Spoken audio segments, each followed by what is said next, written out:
오늘 본문 말씀 창세기 39장 1절에서 10절까지 말씀입니다. 창세기 39장 1절에서 10절까지 말씀입니다. 오늘 말씀은 이제 다시 요셉의 이야기로 이제 시작됐습니다.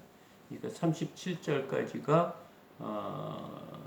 야곱의 자녀들이 요셉을 왜 팔았는지 또 어떻게 팔았는지에 대한 얘기가 나왔고, 이스마엘 사람 상인들에게 이렇게 팔아서 요셉이 애굽으로 갔다. 그것이 37장 마지막 절가 말씀이었는데, 다시 39절에서는 이제 요셉의 이야기가 나옵니다. 그래서 38장 한 장은 유다 얘기가 이렇게 등장을 하고요. 유다의 그 죄성을 얘기를 하고, 유다를 통해서 이제 하나님께서 족보 얘기가 이어지는 그 얘기가 잠시 나왔습니다. 그러니까 요셉을 팔고 38장은 시간이 굉장히 상당히 흘렀죠. 왜냐하면 유다가 결혼을 하고 결혼한 아들 세 명을 낳는데, 그 안에서 자녀가 없어가지고 다말이라는 며느리하고 또 그를 통해서 베레스라는 아들이 낳기까지 이렇게 진행이 됐으니까, 요셉을 판 후에 시간이 많이 흘렀는데 39절을 보면 39장 1절부터는 요셉이 팔려간 시점으로 다시 오래전 그 요셉이 팔려간 시점부터 다시 시작하고 있음을 말해주고 있습니다. 저가 1절입니다. 요셉이 이끌려 애굽에 내려가며 바로의 신하 친위대장 애굽 사람 보디발이 그를 그리로 데려간 사람의 손에서 요셉을 사느니라.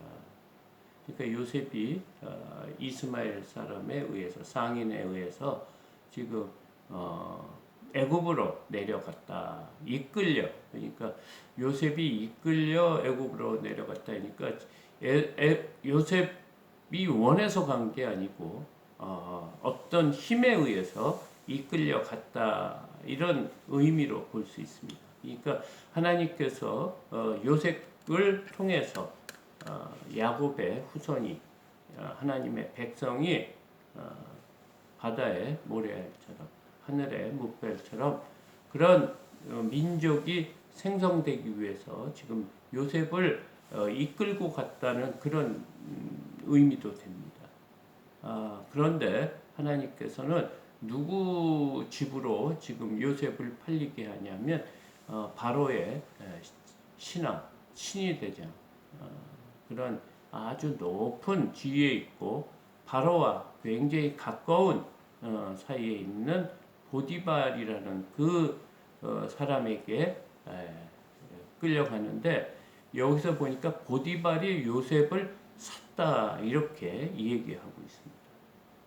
2절, 여호와께서 요셉과 함께 하심으로 그가 형통한 자가 되어 그의 주인 애굽 사람의 집에 있으니, 여호와께서, 하나님께서 이제 요셉과 동행하는 거죠. 그러니까 오늘 말씀을 통해서 봐야 될 것은, 하나님이 택한 백성은 항상 함께 하신다. 임마누엘, 하나님이라는 것을 지금 또 말하고 있어요. 그러니까 하나님이 함께 하시면 어떤 삶을 사냐? 형통한 삶을 살 수 있다. 그러니까 그 주인도 그 형통한 삶을, 형통한 자라는 것을 알 수 있다. 지금 이런 말씀인 것 같습니다. 3절, 그의 주인이 여호와께서 그와 함께 하심을 보며 또 여호와께서 그에게 범사의 형통함을 보았더라. 요셉을 보니까, 그 보디발이라는 그 사람이 요셉을 보니까, 이 요셉은 하나님이 함께 하는구나. 그것을 뭘로 봤다고 하냐면, 요셉이 하는 범사의 모든 것이 형통함을 보고 이 자는 하나님이 함께하는 자구나 이렇게 깨달을 정도로 하나님께서 요셉과 함께하였다 이 말씀을 하고 있습니다. 4절 요셉이 그의 주인에게 은혜를 입어 섬김에 그가 요셉을 가정 총무로 삼고 자기의 소유를 다 그의 손에 위탁하니. 요셉을 어느 정도 믿었냐 하면 자신의 모든 집안의 살림을 요셉에게 맡겼다고 합니다. 그래서 그를 가정 총무, 모든 가정에 일어나는 일을 요셉의 손에 맡겼다 할 정도로 요셉이 형통한 삶을, 그리고 형통한 삶이 뭐겠습니까? 바르게 산 거죠. 아주 정직하고 부지런하고 자신의 그 맡은 일에 아주 충성을 다했다. 지금 이 말입니다. 그래서 요셉은 그의 보디발 주인에게 은혜를 입었다. 그래. 인정을 받았고 모든 것을 그 신임을 얻었다. 그러니까 굉장히 충성된 자로 살았음을 지금 요셉이 지금 그 집에서 하나님이 함께해 주심으로 그가 가지고 있는 충성스러움을 지금 보여주고 있다 해서 그를 가정 총무로 삼고 그의 손에 모든 것을 맡겼다 지금 하고 있습니다. 5절 그가 요셉에게 자기의 집과 그의 모든 소유를 주관하게 한 때부터 여호와께서 요셉을 위하여 그 애굽 사람의 집에 복을 내리심으로 여호와의 복이 그의 집과 밭에 있는 모든 소유에 미친지라.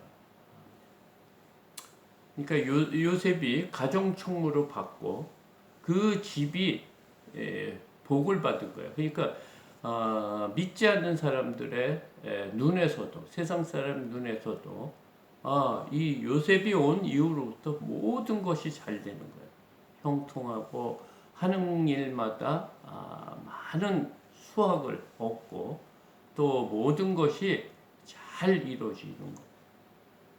그래서 그 이유가 뭐냐면 요셉이 복이 있는 자다 할 정도로 지금 하나님께서 모든 일에 보디발 집의 모든 일에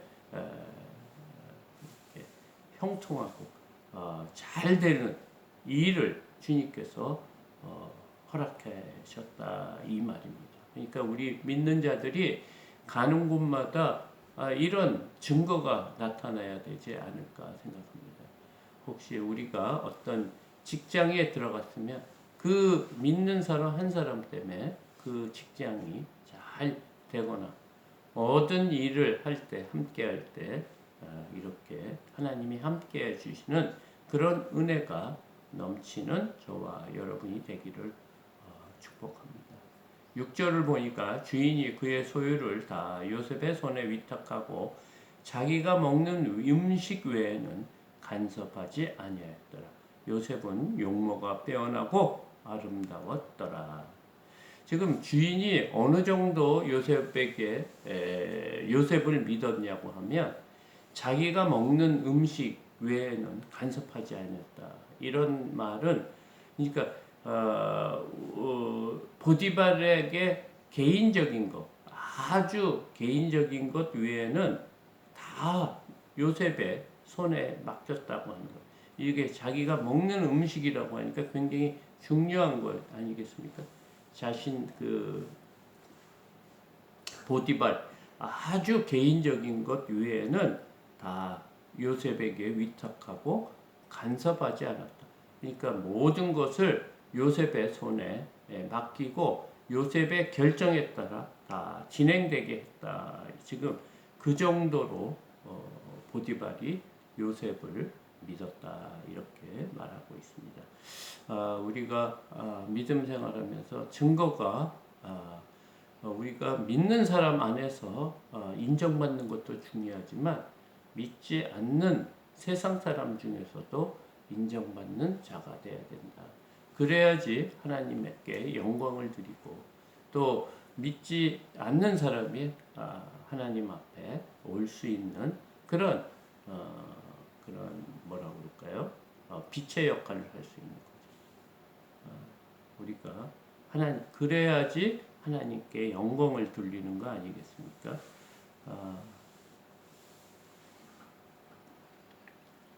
7절 그 후에 그의 주인의 아내가 요셉에게 눈짓하다가 동침하기를 청하니 그렇게 하나님이 함께 해 주셔도 여전히 또 우리에게는 위기가 온다는 거예요. 지금 6절에 보면 요셉은 용모가 빼어나고 아름다웠다 이런 말을 하고 있습니다. 그러니까 그걸 통해서 또 우리에게 그런 모습이 있어서 참 좋을 수도 있지만 그걸 통해서 유혹이 올 수 있다. 지금 이 얘기하고 있는데 그 보디발의 아내가 요셉에게 눈짓하다가 동침하기를 청하니 요셉을 유혹을 하는 거예요. 동침하기를 유혹. 지금 이 전 이야기에서도 디나일부터 계속 성적인 그런 문제가 생깁니다. 그리고 또 유다에게도 이런 성적인 문제가 생기고요. 지금 요셉에게도 이런 위기가 찾아옵니다. 8절 요셉이 거절하며 자기의 주인의 아내에게 이르되 내 주인이 집안의 모든 소유를 간섭하지 아니하고 다 내 손에 위탁하였으니 이 집에는 나보다 큰 이가 없으며 주인이 아무것도 내게 금하지 아니하였어도 금한 것은 당신뿐이니 당신은 그의 아내입니다. 그런즉 내가 어찌 이 큰 악을 행하여 하나님께 죄를 지으리까. 지금 그 아내가 그렇게 유혹을 하는데 지금 요셉은 뭐라고 합니까? 거절을 했다고 합니다. 그리고 자신의 정체성을 얘기하는 거예요. 당신의 그 남편 보디발이 나에게 모든 집안일의 소유에 대해서 권한을 줬다. 그리고 내 마음대로 해서 이 집을 다스리는 일에 대해서는 나보다 큰 사람이 없는데 그리고 주인도 내게 금한 적이 없다. 내가 원하는 대로 다 했는데 금한 것이 딱 하나가 있는데 뭐냐? 음식과 같은 아주 개인적인 것. 그것 당신이다. 아내다이기 때문에 금한 것은 아내다.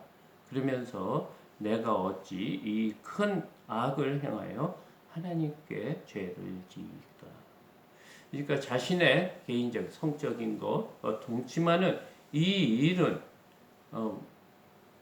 하나님 앞에 죄를 짓는 거라는 거예요.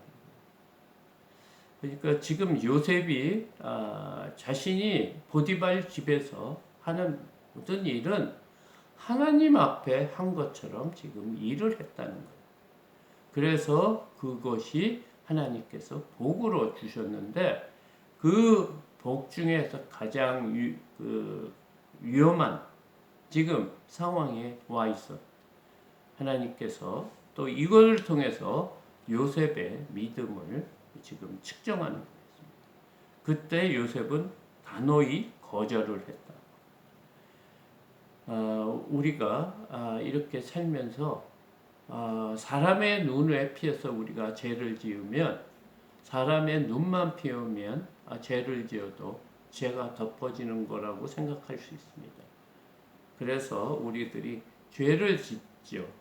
그런데 이 모든 것을 창조하신 전능하신 하나님께서는 모르는 것이 없다고 합니다. 그래서 지금 요셉은 하나님이 어떤 분이신지를 아는 거예요. 그래서 이 일이 하나님 앞에 얼마나 큰 죄인지 안다는 거예요. 그래서 당신과 동침하는 것은 하나님께 죄를 짓고 아주 큰 죄다, 악이다 지금 말하고 있습니다. 10절 여인이 날마다 요셉에게 청하였으나 요셉이 듣지 아니하며 동침하지 아니할 뿐더러 함께 있지도 아니하니라. 그런데 그 아내는 끈질기게 이렇게 그 동침하기를 청하였다고 합니다. 이 사탄이 우리의 약한 것, 가장 약한 게 뭐십니까? 성적인 겁니다. 이것은 한 번, 두 번은 우리가 이렇게 피할 수 있지만 이 여인처럼 매일 날마다 요셉에게 요구를 하면 사람들이 이렇게 마음이 넘어갈 수 있는데 요셉은 보니 그것을 듣지도 아니하고 동침하지 아니할 뿐 아니라 함께 있지도 아니하니라 이렇게 얘기해요. 그러니까 그런 죄를 짓는 그런 곳에 가기를 이렇게 피하는 거죠. 그게 가장 지혜로운 거예요. 우리의 마음이 이렇게 죄를 짓는 곳에 뭐 다른 것도 있을 수 있지만 그럴 때는 가장 지혜로운 것은 그걸 피하는 길입니다. 스스로 그것을 이기기 위해서 그 자리를 피하는 것이 가장 좋은 방법이라고 지금 말하고 있습니다. 지금 사탄은 우리를 언제나 여러 가지 것으로 우리를 넘어뜨리려고 합니다. 그것을 우리가 항상 깨달아야 됩니다. 우리의 인생 삶에서 우리는 하나님만 믿는 것이 아니고 이 땅에는 사탄이 있다는 것을 잘 명심을 해야 돼요. 우리가 매일 말씀을 읽고 하나님과 동행하는 삶을 살고자 하는 이유도 무엇이냐면 사탄이 우리를 넘어뜨릴까 조심해야 하기 때문에 매일 아침마다 이렇게 말씀을 보고 깨달은 시간을 갖는 겁니다. 우리가 오늘 하루 또 한 주간을 살면서 우리에게 여러 가지 모양으로 유혹이 올 수 있습니다. 그때 믿는 자로서의 정체성을 가지고 그 유혹을 이기는 그리고 그 유혹의 자리, 죄를 짓게 하는 자리에서 도망가라, 피하라. 지금 본문은 이렇게 얘기를 하고 있습니다. 하나님이 함께 하시고 동행해 가지고 은혜가 있고 해도 그 안에는 악한 사단의 유혹이 있다고 합니다. 오늘도 이 말씀을 잘 기억하고 빛의 자녀로서 하나님의 자녀로서 승리하는 삶을 사는 저와 여러분이 되기를 축복합니다. 주기도문으로 새벽 기도회를 마치겠습니다.